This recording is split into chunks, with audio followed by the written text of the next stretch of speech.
I hate cables, so when I was looking to upgrade my Feelworld F6 Plus a few months ago, I decided I wanted to get something that included a wireless solution, and was drawn to the new Hollyland Pyro system. With the Pyro as the wireless backbone, I was able to get a big monitor upgrade for my camera, a transmission system for my first AC, a director's monitor for myself for when I have a camera op on set, and a wireless video village to keep people from crowding around my AC's focus monitor. We'll be looking at the following products I used to build it: the Pyro 5, the Pyro S receiver, my iPad, and the Feelworld ATEM 156 CO. Let's check it out. So the base of the system is the Hollyland Pyro 5. This takes the feed directly from my Red Komodo via the SDI port. It's a 5.5-inch monitor, which is a bit smaller than the 6-inch Feelworld I was coming from, but is still big enough to get the job done.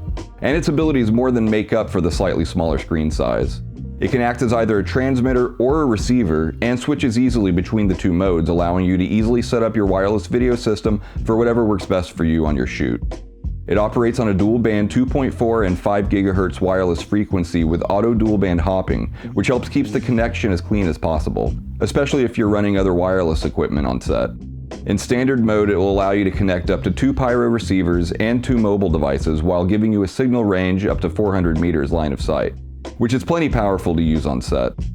If you need to connect more than 2 receivers, setting it to broadcast mode will allow you to connect up to 4, but it will drop your operating range down to 200 meters.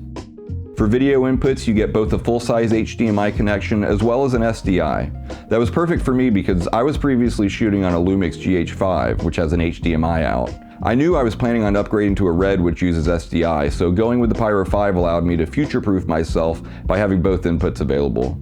The screen has all the utilities you would expect from a camera monitor: waveforms, vector scopes, false colors, and up to 4x zoom, just to name a few.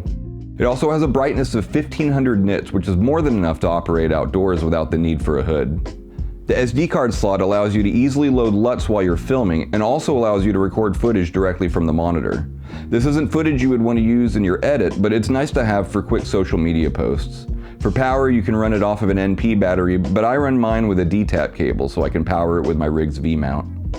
Once my Pyro 5 is up and running, the first thing I connect is my iPad via Hollyland's Hollyview App. And it's easy as hell, check it out. So we open the Hollyview app, loads up, click on our monitor, loading, and there we go. Once connected, you get all of the on-screen utilities that you get on the Pyro, but what's really cool is it operates separately, so if you have false colors activated on the Pyro 5, you're still getting a clean feed to the iPad where you can independently activate a vector scope or a zoom. Let's set up Video Village. To get the signal to the Video Village, I use the Pyro S receiver. Like the Pyro 5, it supports both HDMI and SDI, and is even easier to set up than the iPad. Alright, so we flip on the Pyro S receiver, it starts booting up. It's connected to the Feelworld monitor via HDMI, both of them are on battery. The Pyro finishes booting. Now it's searching for the Pyro monitor that's sending the transmission. And it's found it. And there's the image. Easy peasy. It comes with a power cable, but if you want a true completely wireless video village, you can run it off of an NP battery. I run it on a Neewer TP F970 I got for cheap in a 2-pack on Amazon, and one battery will last me a little over 8 hours. For the monitor Video Village, I use a Feelworld ATEM 156 CO. If you're looking for something that has high quality video with accurate color, this thing is not it. They even molded a little 4K label in the corner here, even though it only displays HD. But it will receive a 4K signal and pass that 4K signal on through its outputs, which I guess is why they put the 4K there. But honestly, I think that's a little deceptive.